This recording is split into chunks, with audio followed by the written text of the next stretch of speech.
마태복음 2장 1절로 23절 말씀과 누가복음 2장 39, 40절 말씀이죠. 그 말씀을 함께 묵상하도록 하겠습니다.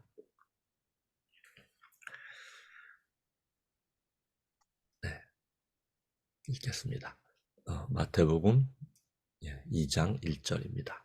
헤롯 왕 때에 예수께서 유대 베들레헴에서 나시매 동방으로부터 박사들이 예루살렘에 이르러 말하되 유대인의 왕으로 나시니가 어디 계시냐? 우리가 동방에서 그의 별을 보고 그에게 경배하러 왔노라 하니 헤롯 왕과 온 이스라엘이 예루살렘이 듣고 소동한지라.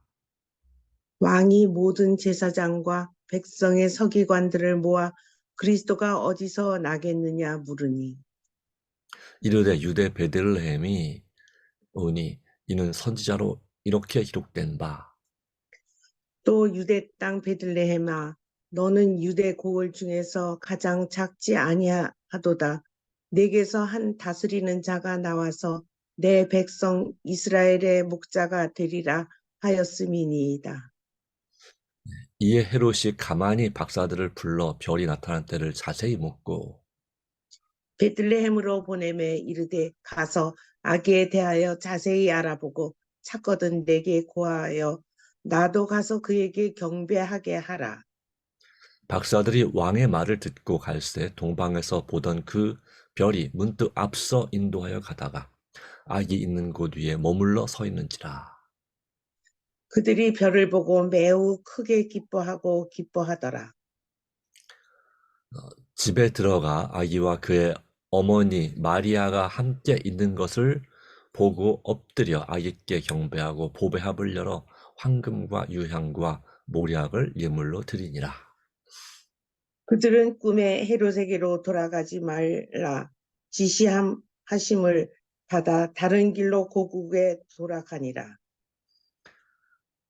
그들이 떠난 후에 죄사자가 요셉에게 현몽하여 이르되 헤롯이 아기를 찾아 죽이려 하니 일어나 아기와 그의 어머니를 데리고 애굽으로 피하여 내가 내게 이르기까지 거기 있으라 하시니 요셉이 일어나서 밤에 아기와 그의 어머니를 데리고 애굽으로 떠나 헤롯이 죽기까지 거기 있었으니 이는 주께서 선지자를 통하여 말씀하신 바 애굽으로부터 내 아들을 불렀담을 이루려 하심이라.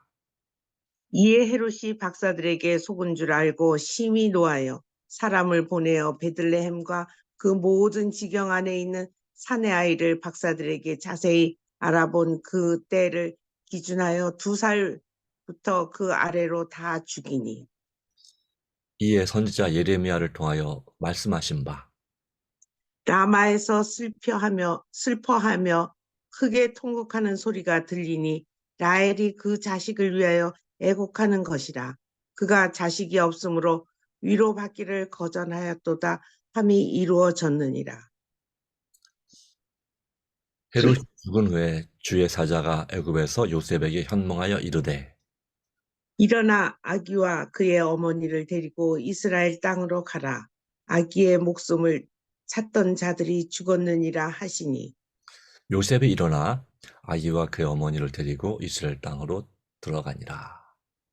그러나 아켈 아켈라오가 그의 아버지 헤롯을 이어 유대의 임금됨을 듣고 거기로 가기를 무서워하더니 꿈에 지시하심을 받아 갈릴리 지방으로 떠나가 나사렛이란 동네에 가서 사니 이는 선지자로 하신 말씀에 나사렛 사람이라 칭하리라 하심을 이루려 함이러라. 누가복음의 말씀 보겠습니다.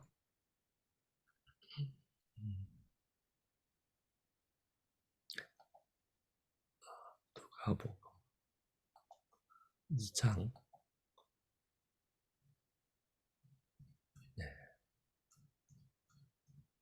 누가복음 2장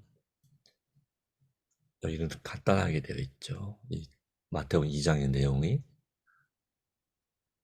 39절 40절입니다. 주의 율법을 따라 모든 일을 마치고 갈릴리로 돌아가 본 동네 나사렛에 이르니라. 아기가 자라며 강하여지고 지혜가 충만하며 하나님의 은혜가 그 위에 있더라. 아멘. 예. 이 성경 기록자마다 자기의 취향이 있습니다. 그래서 마태는 이 예수님의 동방박사들이 예수님을 찾아온 이야기, 그 헤로드 왕이 죽이기 위해서 애굽으로 피난 갔다가 다시 나사렛으로 돌아온 이야기를 자세하게 기록하고 있는데, 이 누가는 이 내용을 그렇게 기록할 필요성을 못 느꼈던 것 같습니다. 이미 마태복음의 내용이 있었기 때문에. 다시 말하면 마태복음이 더 먼저 기록된 책이죠. 그렇기 때문에 그런 어, 적어도 두 명, 아마 마태와 마가가 성경을 예수님에 대한 복음서를 기록한 다음에 누가가 마지막으로 기록했을 것이다. 물론 그 연대 차이는 그렇게 많이 나지 않습니다. 한 10년 내외 되는 차이지만, 그러기에 이 누가는 중요한 부분만 기록하는데 정말 중요한 내용을 기록하고 있습니다. 어, 바로 40절 말씀을 자주 이용하는 말씀이죠. 아기가 자라며 강하여지고, 예, 지혜가 충만하며 하나님의 은혜가 그의 위에 있더라. 네. 그리고 이제 누가복음 2장 52절에도 비슷한 말씀을 한 번 더 기록하고 있죠. 그런 부분이 있습니다. 예수는 지혜와 피가 자라가며 하나님과 사람에게 더욱 사랑스러워 가시더라. 네, 말씀. 네, 그렇죠. 그래서 이 전인 교육의 중요성, 그리고 또 하나님을 의지하는 교육, 신앙 교육의 필요성을 강조하는 부분이 바로 이 부분이기도 합니다. 자, 그러니까 39절에 주의 율법을 따라 모든 일을 마치고, 이것은 이제 태어난 지 40일 만에 아기를 성전에 가서 봉헌식을 하는 그 일을 마치고라고 하는 것입니다. 근데 이것과 갈릴리로 돌아가는 그 사이에 적어도 몇 년의 시간이 있었다 하는 것이죠. 어, 그것을 이제 마태복음에서 다시 보도록 하겠습니다. 마태복음 2장. 여기에는 이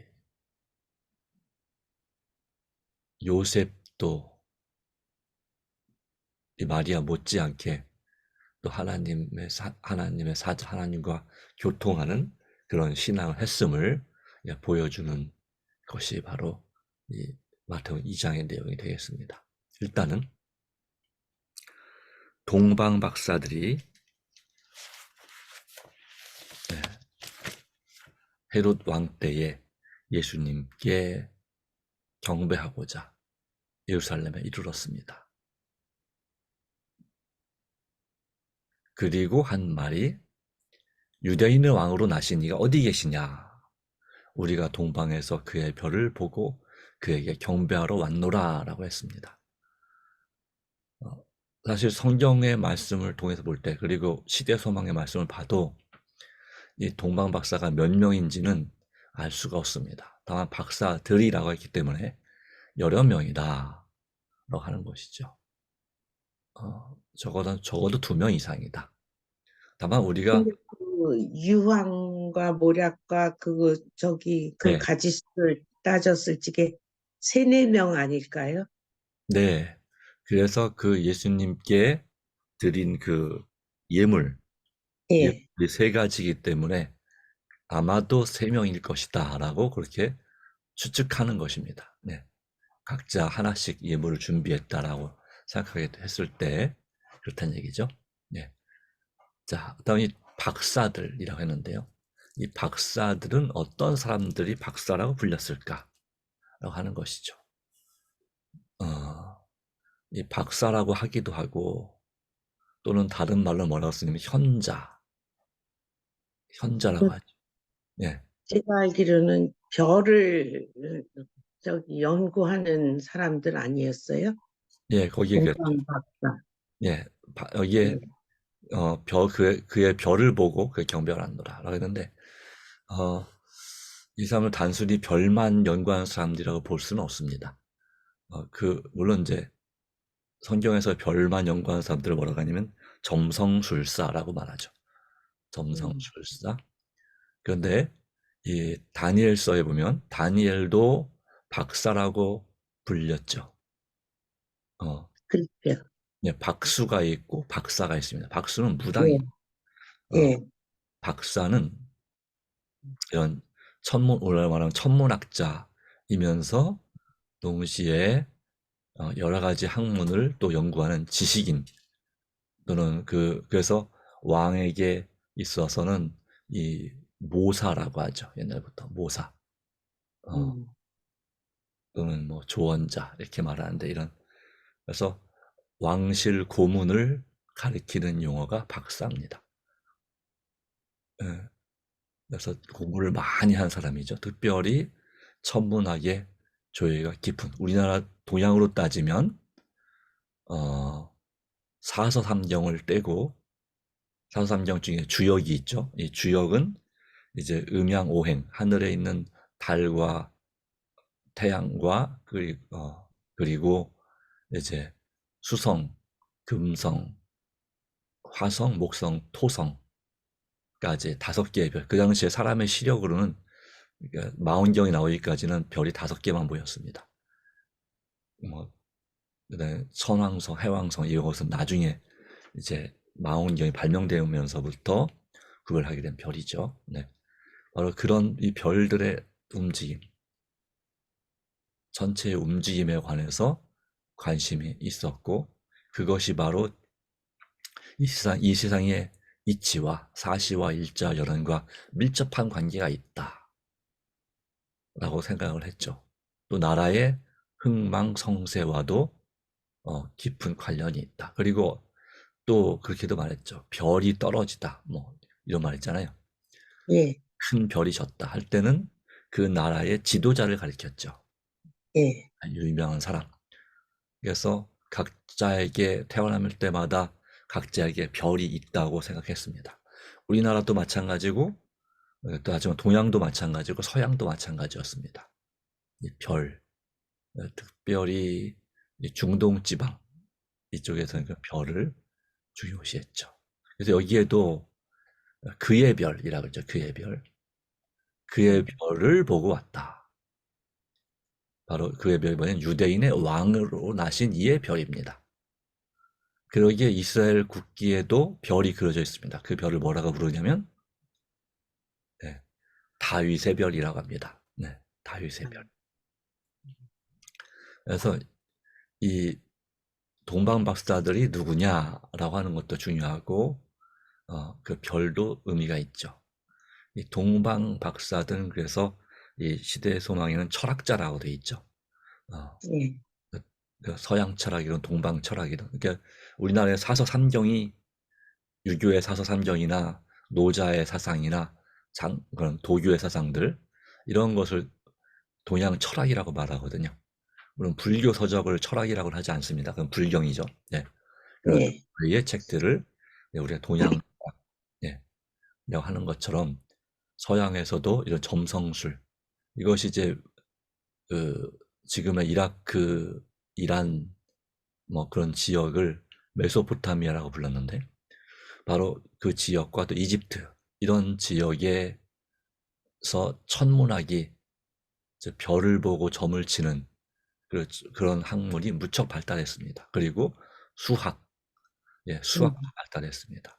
예, 그래서 이 우리가 중고등학교 때 배웠던 수학의 많은 근본은 이제 이 메소포타미아에서 왔죠. 물론 거기에 있는 무슨 뭐 예를 들어서 피타고라스 정 이런 것은 이제 그리스에서 나온 거지만, 네. 그래서 그래서 이런 이 박사들은 수학이나 또 뭐 기하학, 건축과 관련된 그런 학문 그리고 어, 이 또 뭐랄까요? 문학, 고대 역사를 연구하고 또 문학을 연구하고 그래서 세상에 인간의 사는 데 필요한 모든 부분에 있어서 아주 굉장히 기술이 있었던, 지식이 많았던, 아마도 의학까지도 다룰 수 있었겠죠. 그런 사람들을 그래서 우리가 뭐라고 부르면 이 현자, 동양어로 말하면 이제 제갈공명 같은 사람들이죠. 말하자면. 음. 예.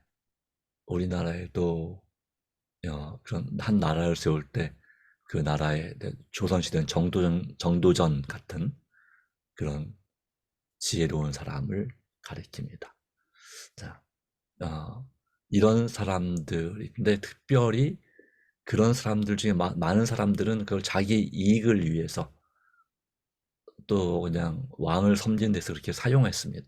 그런 지식을 활용했습니다.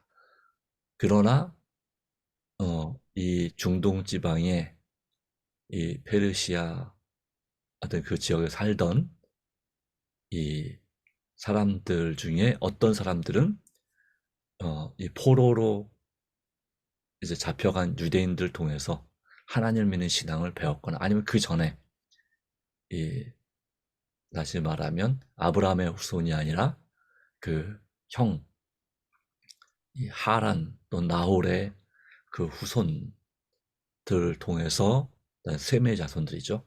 그걸 통해서 하나님을 믿는 그 신앙을 계승해 왔던 그런 사람들로 볼 수 있겠습니다. 그래서 하나님 창조주 하나님에 대한 신앙이 물론 이스라엘만큼 확실하진 않았지만 남아 있었던 그런 사람들 그리고 자신이 정말 경건한 삶을 살고자 애썼던 그런 사람들이다라고 하는 것입니다. 그러기에 그들이 이렇게 이 별을 연구하고 여러 연구하는 가운데 갑자기 평소에 볼 수 없었던 별을 보게 된 것이죠. 네. 예. 이것을 이제 누가복음에서는 이 목자들의 이야기가 천사들의 무리가 이제 별이지만 희한하다. 그리고 별이 운행이 특이하다는 거죠. 일반 별의 움직임과 좀 달랐습니다. 그럼 이 별이 무엇일까? 그래서 고대 역사를 쭉 살펴보다가 또 구약 성경을 살펴보게 된 것이죠. 유대인들과 또 교제를 많이 했겠죠.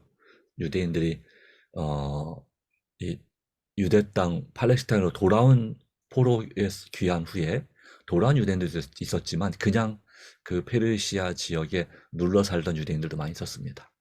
그들을 통해서 성경을 또 예수님 당시에는 많은 유대인들이 페르시아나 또 아프리카나 또 유럽에 흩어져 살았습니다. 그러다가 6월절이나 절기가 되면 예루살렘으로 하나님을 경배로 왔죠. 그런 사람들과 교제를 통해서 성경을 보고 성경의 민수기 24장 17절에 바로 발람의 예언, 발람 선지자 예언 가운데 발람도 한때는 이런 박사들 중에 하나였다라고 말하죠. 예. 그 가운데 야곱에게서 별이 나온다는 그런 기록이 있습니다.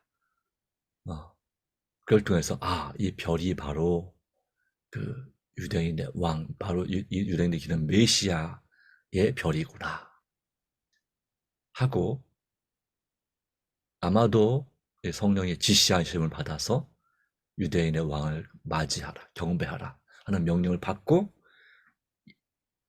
그들이 같은 나라 사람인지는 알 수 없습니다. 여러 지역에서 있던 사람, 물론 평상시에 서로 교류가 있었을지는 가능성은 있겠죠. 바로 그들이 만나서 이제 이 별을 밤마다 움직이는 별을 보고 별을 따라서 예루살렘까지 오게 된 것이죠. 이렇게 볼 수 있겠습니다. 그런데 문제는 예루살렘에 오면 유대인의 왕에 대한 소식을 확실히 알 수 있을 줄 알았더니 아무도 관심이 없는 것입니다. 도리어 누가 관심을 가졌냐면 헤롯 왕이 관심을 가졌습니다. 그런데 어쨌든 동방 박사들은 유대인 입장에서 볼 때는 유대인이 아니죠. 유대인들이 예수님 당시에 거의 그냥 동물 취급했던 그런 이방인 중에 한 사람들입니다. 그렇죠? 그러다 보니까 일단 이방인들이 유대인의 왕을 언급하는 것 자체가 유대인 입장에서는 기분이 좋았을까요? 나빴을까요? 나쁘겠지. 나빴겠죠. 그리고 헤롯 왕도 그가 유대인입니까? 이방인입니까? 헤롯 왕이? 네.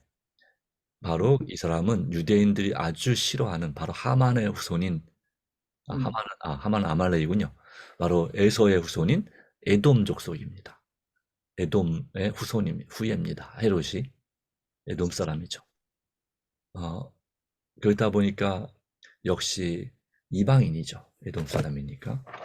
네. 이방인이 왕이 되어서 예루살렘을 지배하고 있었습니다. 아주 포악한 왕이었습니다. 네, 폭력, 헤롯 왕들은 대대로 뭐 이렇게 뭐 선정을 베푼 왕이 별로 없습니다. 그냥 유대인들의 환심을 사고자 헤롯 성전이라고 해서 성전을 개축한 건 있지만 그거 외에는 뭐 하여튼 이 예수님 당시에 이 헤롯 왕도 대단히 악한 왕 중에 한 명이었습니다. 그런데 이제 헤롯 자신은 에돔 족속인데 이제 유대인 혈통, 본 민족 혈통에서 왕이 나셨다 하니까 어땠을까요? 예, 마태복음 2장에 보는 것처럼 상당히 경계하고 의식했습니다. 그러나 일단은 그것을 마음을 감추고 이제 대제사장들과 백성의 서기관들을 불러서 물은 거죠. 예, 어쩔 수 없이 이 이방인 왕 앞에 이런 이 대제사장은 이제 사두개인을 대표하고 서기관들은 바리새인을 대표하는 이 종교 지도자들이 불려와서 이제 여기 대답을 해야 됐습니다. 상당히 자존심 상하는 이야기였습니다. 미가 5장 2절의 말씀을 인용합니다. 그래서 이 마태복음은 이 구약의 성경 말씀을 자주 이용합니다. 이 말씀이 뭐 기록된 바, 또 이 말씀을 이루려 하심이라 이런 말씀들이 많죠. 성경에 말씀하신 바. 그래서 네. 이 예수 그리스도께서 성경의 예언대로 오셨다는 바로 진짜 유대인의 왕임을 강조하는 것입니다. 그랬더니 어디서 난다 했습니까? 네. 예수님이 어디에 탄생할 것이다 예언되어 있는 미가 5장 2절에 보면 바로 유대 땅 베들레헴. 그래서 이 별은 이 민수기 24장 17절의 말씀을 예언을 본다면 그 별이 나타나서 야곱의 별이 나타나서 모압을 점령하겠다, 심판하겠다 이런 말이 있거든요. 이것은 1차적으로는 예수님에게 이루어진 것이 아니라 다윗, 네, 다윗을 통해서 이루어졌습니다. 다윗 때에 모압을 정복했죠. 그리고 이제 한 칸에서 거의 절반의 남자들을 죽이는 일이 있었죠. 이렇게 엎드리게 한다면 한 칸씩 한 칸은 살려주고 한 칸은 죽이고 막 이런 일이 있었습니다. 네.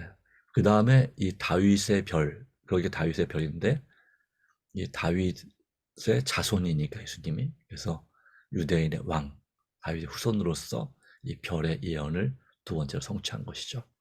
네.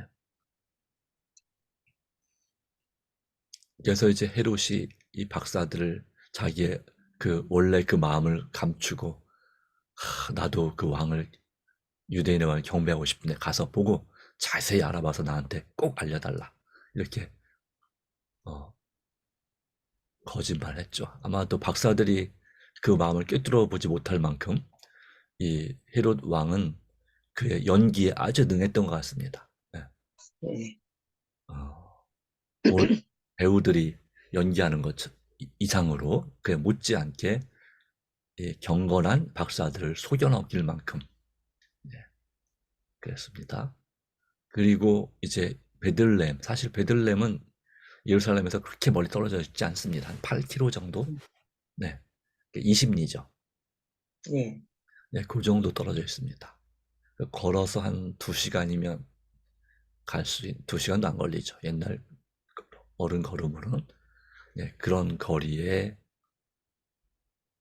예, 물론 길이 꾸불꾸불하다 보니까 더 걸릴 수 있겠네요. 지금처럼 직선으로 쫙 뻗은 게 아닐 테니까. 그래도 이 지금은 이 베들레헴은 이 요단강 서안이라고 해서 팔레스타인 자치구역 안에 들어 있습니다. 그래서 예루살렘에서 가려면 큰 성벽 같은 이 장벽을 지나가야지, 예, 예, 베들레헴에 들어갈 수 있는데요. 바로 이 아마도 밤에 왕의 말을 듣고서 그 별을 보고 가다가 아기가 있는 곳에 머물러 서 있는지라. 그래서 이 동호박사는 정말 크게 기뻐했죠. 매우 크게. 아마 춤을 출 정도로 아주 크게 기뻐했던 바로 그들의 진심 어린 모습을 볼 수가 있습니다. 이 박사들은 진심 어린 하나님을 섬기고 또한 유대인의 왕, 바로 유대인의 왕은 박사들에 있어서는 바로 이방인을 구원하는 별이었습니다. 유대인들뿐만 아니라 이방인을 구원하는 별이었습니다. 네. 그러기에 이제 어, 이 예수님을 경배하러 온 거죠. 집에 들어가 아기와 그의 어머니 마리아가 함께 있는 것을 보고 시대의 소망이 아마 구유에 누워 계신 걸 봤다고 되어 있지만 아마도 이 집주인이 여관 주인이 은혜 좀 자비로웠다면 여기 것처럼 집에 방 하나를 좀 내주지 않았을까 생각하긴 합니다. 정확한 건 알 수 없습니다. 어, 여전히 외양간에 있었든지 아니면 어, 방을 얻어서 있었든지 간에, 예, 바로 어, 아기께 경배하고 처음엔 볼품 없었겠죠. 그냥 볼품 아주 남루하고 가난한 복장의 모습에 이 부모, 예, 뭐 20, 30대 젊은이겠지만 어쨌든 이 부모에게서 이 아기를 받습니다. 그리고 어떻게 이 아기가 메시아 유대인 왕인지 알았을까요? 네. 그 별을 보고서 찾아갔으니까 네. 유대인의 왕인 거를 알았겠죠? 첫 번째는 별이고 두 번째는 성령의 지시하심을 받았겠죠. 음. 그래서 당시에 이렇게 이런 경배를 할 대상을 만나러 갈 때는 반드시 그 당시에 관습은, 예, 선물을 준비하는 거였습니다. 선물을. 예물을 준비하는 거였습니다. 그래서 황금과 유향과 몰약을 드립니다. 황금은 왕의 상징이고 부의 상징이고 또 그런 부분이 황금이죠. 네. 유향, 유, 유황, 예, 유향입니다. 유향. 향, 향, 예, 향유라 거꾸로 하면 향유죠, 향유. 예. 그러니까 그 예수님의 머리에 부었던 향유가 이 유향입니다. 엄청 비싼 그런 향수의 한 원료가 될 수 있겠죠. 예. 오늘날 유향을 팝니다. 프랑킨센스라고 해서 그 에센스 오일을 구입할 수 있는데 싸진 않습니다. 요즘도. 네.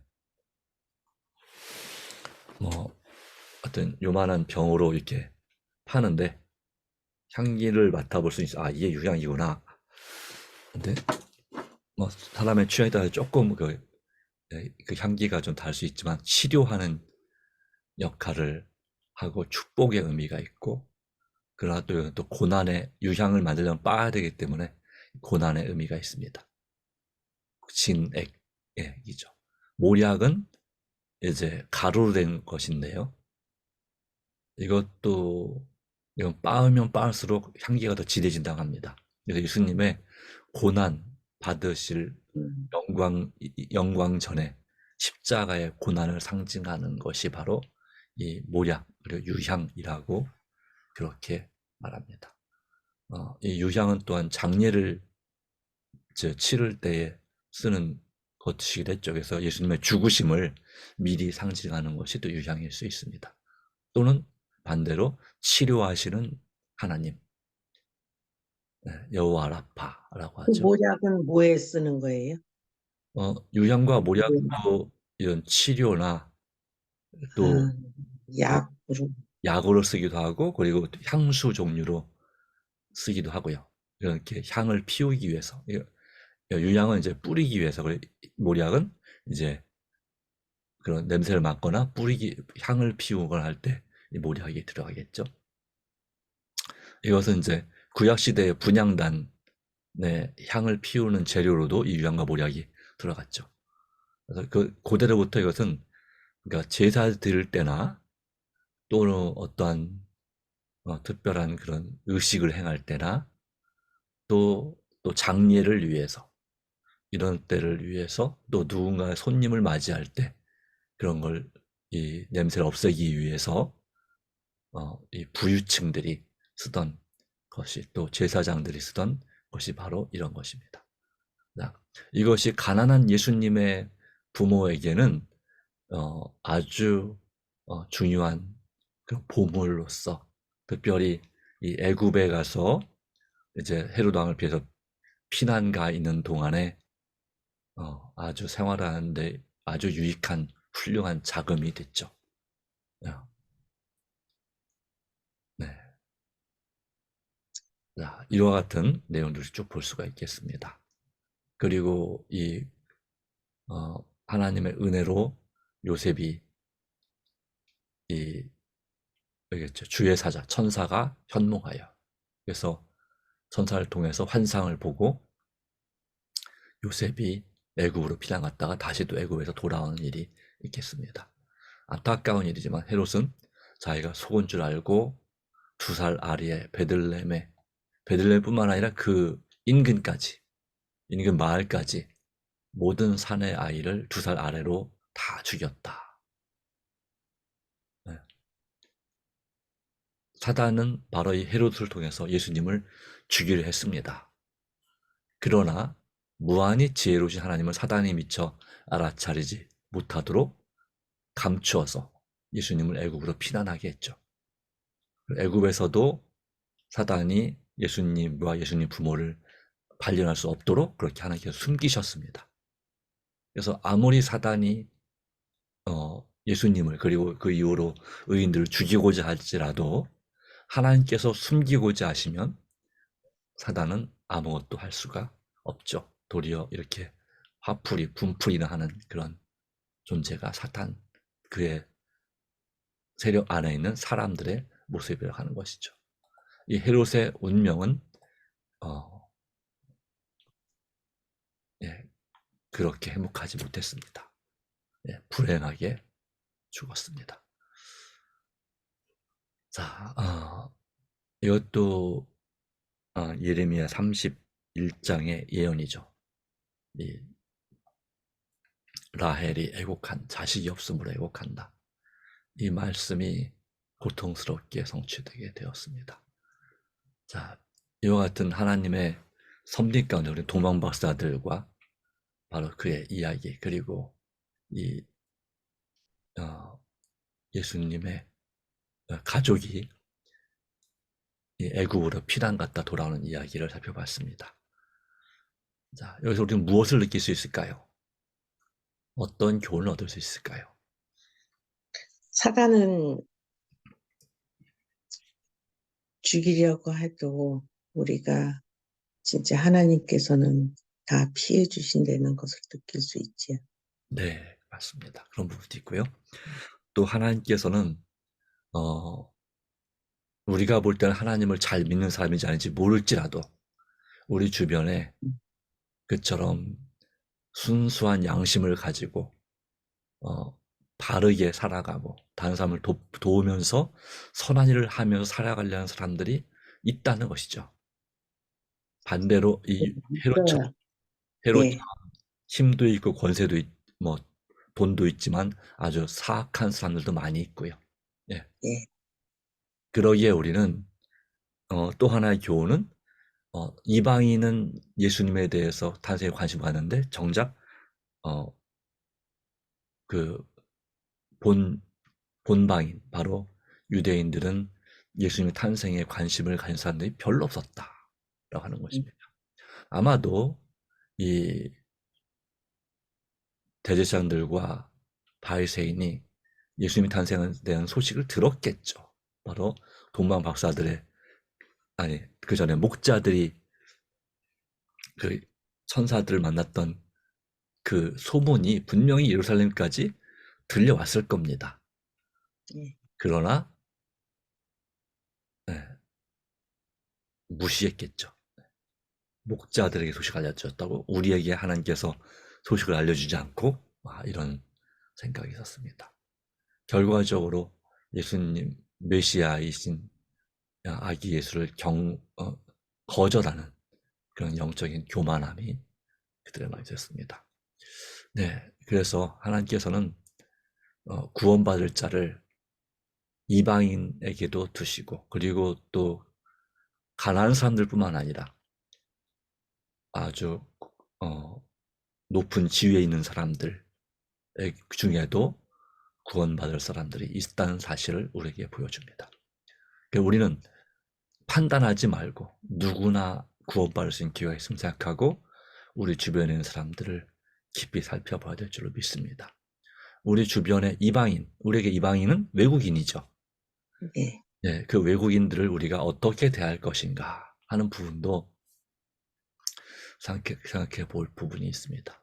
비록 말은 잘 통하지 않아도 그 중에 양심이 착하고 깨끗한 사람이 있다는 것이죠. 그런 사람들이 예수님, 하나님을 믿는 믿음을 알게 될 때 그들은 어쩌면 우리보다 더 순수하고 진실하게 하나님을 믿을 수 있습니다. 그리고 이 박사들처럼 매우 크게 기뻐하고 기뻐하는 삶을 살 수가 있겠죠. 그런 일에서 우리가 정말 차별을 두지 말고 바로 그들 통한 하나님의 역사를 생각하고 우리가 서로를 섬겨야 될 줄로 믿습니다. 네, 기도하고 마무리하겠습니다.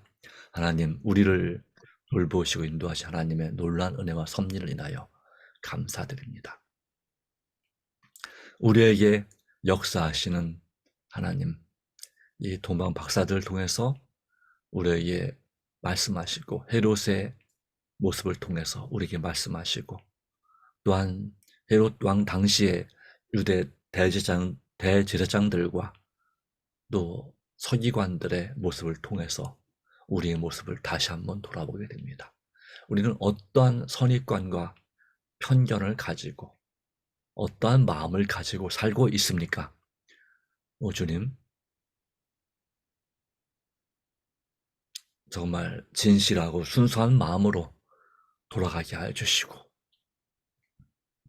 또한 오직 그 가운데서 하나님의 음성, 천사들의 음성에 귀를 기울일 수 있는 선한 양심을 갖게 해주시기를 바랍니다.